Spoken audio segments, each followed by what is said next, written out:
Hello, everyone. It's me, Darlene Corbett, the UnStuck expert. Well, I have not been on here as often as I said I would.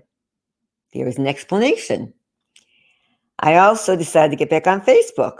There is an explanation. I test things out sometimes.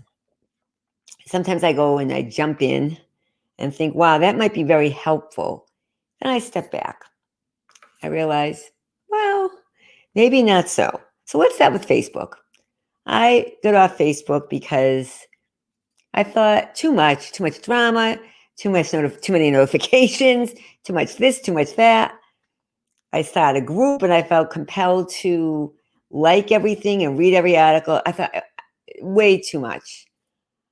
So I not only got off the group and I handed it over to a wonderful person, amazing, Lynn Robbins, Lynn Robbins Wood.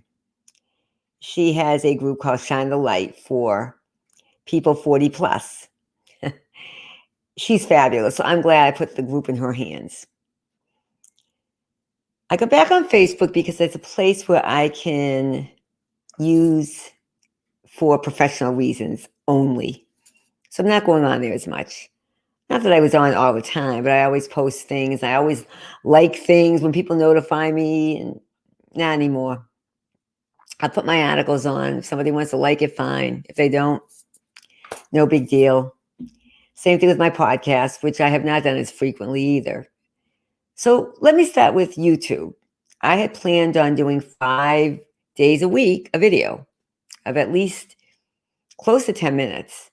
And that's not difficult for me to do. I can talk extemporaneously, as you can see I'm doing now. But I realized after promoting one of them, the world does not all want my message. I had a lot of likes and I had a few not likes. That's life. When you're in the public arena, that's what's going to happen. But it got me thinking. I thought, what am I doing this for? Why am I trying to go out amongst a million people and promote a message that probably many other people do in a similar way, or maybe not exactly the way I do, because we are all unique, which I'll get to that also. I wouldn't know because I don't look at other people's inspirational messages. I've been a therapist all my life, and the inspirations I get are from upstairs, God. I do read the Bible. Not often, as often as I should I say, but I get inspiration from that. Also, great people like Napoleon Hill. I will never stop admiring that man and all he offered the world with his book, Think and Grow Rich, A Guide for Success, The Psychology of Success. I think every student should be required to read that, either senior in high school or at least sometime in college. I don't care what profession you're in. Everyone should read that book. It is just amazing. And that is so much important to me because his message resonates with mine, or should I say mine resonates with him? No, it's really his resonates with me because I didn't even know he existed until a few years ago. And I've been doing exactly what he's been saying for years, not in his way, but I felt like he and I were kindred spirits if he was born now in this day and age, but his book is ageless. So those are the people that inspire me, God and Napoleon Hill. And there are others. Do not get me wrong. There are others. I don't behold or try to copy someone else, should I say. I don't behold regular human beings in a way that so many people do. I don't idolize. I think we can learn from each other, but I don't want to copy someone. I want to be me, which is my purpose to get to here. So being me means I will do these videos when I feel like it, hopefully once a week. If I can reach one person and be of help, then I've done my job. That's what I say. As a therapist, that's what I do. If I can help someone, I've done my job. And sometimes I know it, sometimes I don't.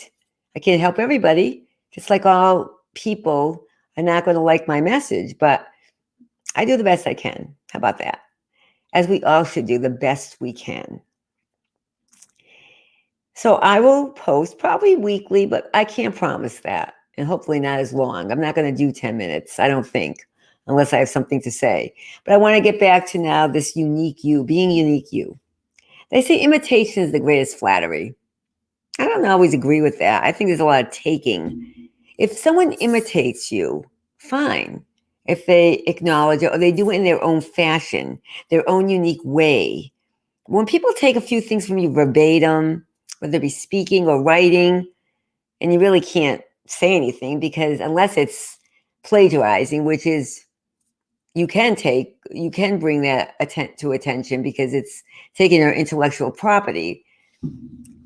So you really can't steal someone's ideas. I guess you can without somebody maybe going after it, but you can take people's words. We do live in the land of the words. That's how we communicate. So you may take some of their words verbatim. There's nothing anyone can do. And you just have to wonder why. Can't you come up with your own title or your own speech or your own writing? I guess some people can't. Well, you're not going to catch me doing it. If I do, please bring it to my attention because I am someone that tries to walk to the beat of my own drummer. Does that not mean I don't use something that may be familiar? Like an adage yeah, but I try to give attribution. I do. If I forget, I don't mean to, but I truly do. Same thing with people taken from ordinary people. If you get an idea, say, hey, thanks for giving me that idea. Or I stole a title from you, not stole, but I stole a page. I think that's a saying somewhere. It's just nice. I don't mind sharing the stage with anybody. I just don't like someone saying, no, it's not yours. I have it. It's mine. And it really was yours. That doesn't bode well with me. So it reminds me, be the unique you. Don't try to be someone else.